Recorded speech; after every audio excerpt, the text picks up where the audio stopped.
बंगालच्या उपसागरातील कमी दाब क्षेत्रामुळे राज्यात पावसाचा जोर वाढण्यास पोषक हवामान झालेलं आहे. आज म्हणजे 3 सप्टेंबर रोजी कोकण घाटमाथ्यावर जोरदार पावसाची शक्यता असल्यानं दक्षतेचा इशारा म्हणजेच ऑरेंज अलर्ट देण्यात आलाय. उर्वरित राज्यात काही ठिकाणी विजांसह जोरदार पावसाची शक्यता असल्यानं सतर्कतेचा इशारा म्हणजे येलो अलर्ट हवामान विभागानं दिलाय.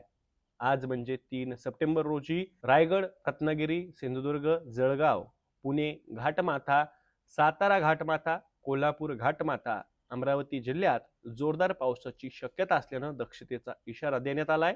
मुंबई, पालघर, ठाणे, नाशिक, छत्रपती संभाजीनगर, जालना, परभणी, अकोला, वर्धा, नागपूर, भंडारा, चंद्रपूर, गडचिरोली जिल्ह्यात जोरदार सरींची, तर मध्य महाराष्ट्र, मराठवाड्याचा दक्षिण भाग वगळता उर्वरित राज्यात विजांसह पावसाचा अंदाज असल्यानं सतर्कतेचा इशारा म्हणजेच येलो अलर्ट हवामानशास्त्र विभागानं दिलाय.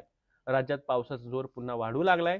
कोकण, मध्य महाराष्ट्र, मराठवाडा आणि विदर्भात काही ठिकाणी मध्यम ते जोरदार सरींनी हजेरी सुद्धा लावली आहे.